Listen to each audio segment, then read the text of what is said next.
Y le agradecemos, por supuesto, que nos tome la llamada a Lorenzo Córdoba, presidente del Instituto Nacional Electoral. Lorenzo, ¿cómo estás? Daniel, qué gusto de saludarte, un placer, igual a Carlos. Igualmente, oye, hola, Lorenzo. Antes que cualquier otra cosa, tú lo sabes, me parece una reacción además normal entre la gente, cuando se informa del presupuesto del INE, del Instituto Nacional Electoral, para el próximo año, bueno, a todo mundo se nos paran los pelos, ¿no? Sin duda, los costos de la democracia son incrementales, como también, y esto hay que ponerlo sobre la mesa, se han venido incrementando las atribuciones y los requisitos al Instituto, primero Federal Electoral, ahora Nacional Electoral. Con el paso del tiempo se le ha venido pidiendo reforma tras reforma que la autoridad electoral haga más cosas. No solamente organizar elecciones cada vez más grandes, las elecciones del próximo año van a ser elecciones para que puedan votar 10 millones más de ciudadanos de los que votaron o de los que pudieron votar en 2012. Claro. Eso implica que se incrementará en más de 15,000 el número de casillas. Eso supone que tendremos un número de cargos a elegir casi un 60% mayor del que tuvimos hace 12 años. Hace 12 años hubo 16 elecciones concurrentes, hoy va a haber 30. Y todo esto es producto, por un lado, de un natural crecimiento de la población, de la ciudadanía, pero también de las atribuciones. Pongo un ejemplo. Hace 6 años, el IFE tuvo que revisar cerca de 5,000 informes, entre informes de precampaña y de campaña de los candidatos que compitieron por los cargos federales. En 2018 el INE va a tener que revisar cerca de entre 75,000 y 80,000 informes, porque ahora se fiscalizan no solo las campañas federales, sino también las campañas locales. Entonces, a ver, por un lado tenemos, me parece, un incremento de las cifras, porque son elecciones cada vez más grandes. En 2018 vamos a la elección más grande de la historia, pero también tenemos en las reformas que hay es decir, déjame decirlo de esta manera, que las trampas del juego que se quieren inhibir, generando más regulación, más restricciones y más atribuciones para que la autoridad electoral vigile, descubra, sancione y consecuentemente inhibe esas trampas, nos están metiendo en una dinámica de un sistema electoral cada vez más grande, cada vez más abigarrado, cada vez con más normas, prohibiciones, facultades para las autoridades electorales, que se traducen desgraciadamente en un costo creciente, y eso no te entiendo, yo creo que es parte del ciclo, digamos. Pero déjame preguntarte, Lorenzo, porque hace no mucho tiempo, hace algunos meses apenas, en Animal Político publicamos un reportaje muy amplio sobre el costo de las elecciones, y lo que ahí demostrábamos era que pues en las elecciones lo que le toca hacer a los órganos estatales pues sale mucho más caro de lo que salía antes. Es decir, que no hemos abaratado las elecciones, sino por el contrario, que cuestan más y más y más. Y si sumamos, por tanto, lo que gasta el INE con lo que se gasta en los estados, terminan siendo cantidades exorbitantes, ¿no? Con una diferencia, Daniel. Lo que hace el INE es más de lo que hacía el IFE. Lo que hacen los órganos locales es menos de lo que hacían los órganos antes de la reforma.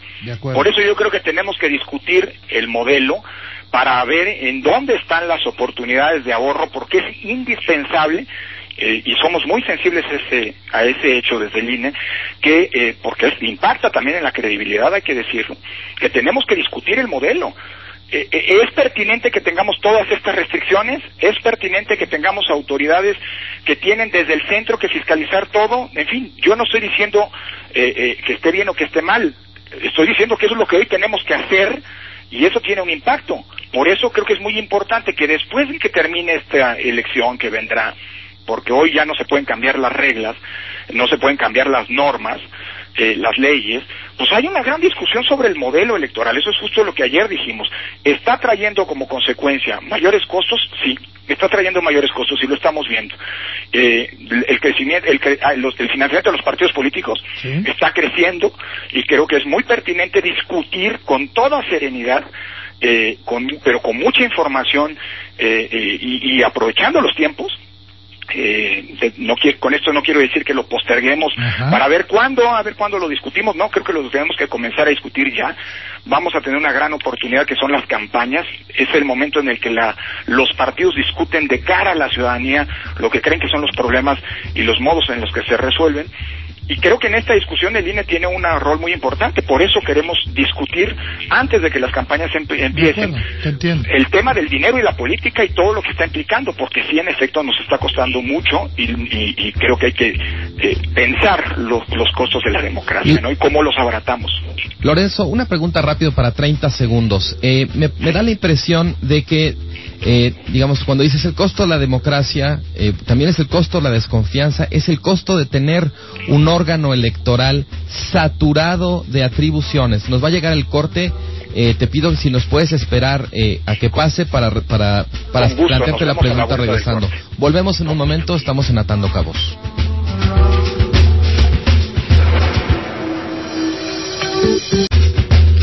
Buenas tardes, estamos de vuelta en Atando Cabos. Tenemos a Lorenzo Córdoba en la línea. Lorenzo, ¿es el Instituto Nacional Electoral un órgano sobrecargado de atribuciones? Es un órgano que a lo largo del tiempo ha venido creciendo en sus atribuciones. Sí, es un órgano que puede desarrollar todas estas atribuciones. Sí, es un órgano que no solo organiza elecciones, también es cierto.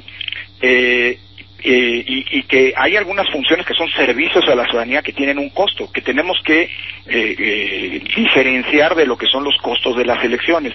Pienso, por ejemplo, en el servicio fundamental para todos los mexicanos, que es que contemos con un mecanismo confiable de identificación. Sí. El costo del servicio de la credencial, esa que cada quien lleva en su cartera, esa que le sirve a todos los ciudadanos todos los días para poder desarrollar una vida en la que es necesario identificarse cada vez más espacios, bancos, aeropuertos, terminales de camiones y demás, cuesta casi 4,000 millones de pesos. Y eso es algo que hay que entender y asumir. Tiene que hacerlo el INE. En otros países el INE el órgano electoral no lo lleva a cabo, pero en México no hay una cédula de identidad y la credencial para votar se ha consolidado como el mecanismo por excelencia para esto. Todo esto implica costos, sí, son costos que tenemos que abaratar en la medida de lo posible, sí, pero sin vulnerar el derecho a la identidad de los mexicanos. Yo creo que necesitamos tener una gran discusión respecto de los costos de la democracia, pero tenemos que entender que cada vez que hay una reforma se le piden más cosas al INE, se le dan nuevas atribuciones, y esto trae como consecuencia inevitablemente una traducción, pues hay que decirlo con todas las letras, económica, ¿no? Hoy lo cierto, tú dirías, es que si ahorramos en el INE, ponemos en riesgo la confiabilidad y la credibilidad de las elecciones del próximo año. Mira, nosotros hicimos un ejercicio de reducción al máximo de los costos para la próxima elección. El presupuesto está, por supuesto, al escrutinio público, al escrutinio ahora en breve de la Cámara de Diputados. Tenemos que aclarar con mucha precisión cualquier duda respecto a ese presupuesto. Sí. Y nosotros seguimos en un ejercicio de tratar de reducir en la medida de lo posible esos gastos. Todo lo que podamos adelantar de gastos del año próximo a este año, en el entendido de que vamos a cumplir con las medidas de austeridad y devolver el dinero que no sea que haya sido resultado de estas medidas de austeridad. Recuerden que el INE fue, hasta donde yo recuerdo, una de las pocas instituciones que se solidarizó de manera emblemática con la situación crítica del país, devolviendo más de 1,000 millones de pesos, cancelando la construcción de un edificio. Nosotros no estamos ni ajenos a la crítica, ni exentos a este escrutinio público, ¿no? Creo que es importante. Quizá el tema que por supuesto rebasa al INE es que legítimamente hay mucha gente que dice gastamos demasiado en una democracia que no nos beneficia en concreto en nada. Es decir, es una opinión sobre costo-beneficio de la democracia que rebasa al INE, pero que lo toca cada vez que pide un presupuesto de ese tamaño, ¿no? Por eso es importante discutir qué tipo de autoridad queremos en el futuro, porque hoy tenemos una autoridad que es el resultado de la desconfianza y de una lógica que nos ha llevado a pedirle al INE, a pedirle al IFE en su momento, a pedirle al INE ahora, que combata y que inhiba las trampas que han caracterizado pues a nuestra evolución electoral. Es decir, tenemos una gran cantidad de atribuciones que tienen que ver con controlar a los actores de la política.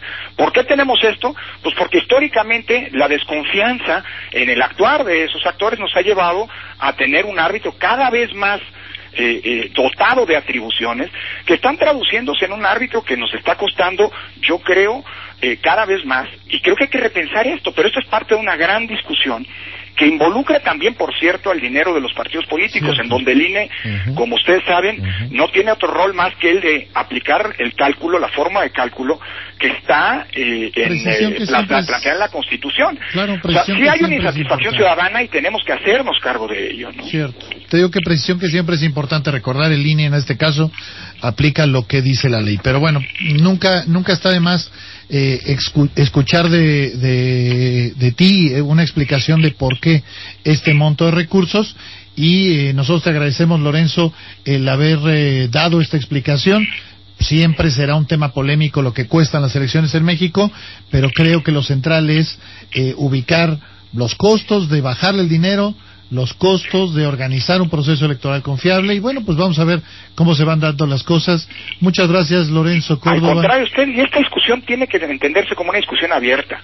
Ahí está, por ejemplo, lo que pasó con el costo de los partidos, la iniciativa que ayer validó la Suprema Corte de Justicia a propósito de Kumamoto. En fin, creo que es una discusión que tenemos nosotros mismos que detonar y no esperar, digámoslo así, a que las cosas que se resuelvan, porque la gente está justamente enojada, hay una insatisfacción que debemos atender, ¿no? Legítima. Gracias, Lorenzo. Al contrario, gracias, Lorenzo. Saludos. Abrazo. Pues bueno, vamos a esta última parte del programa, que como saben empieza con música,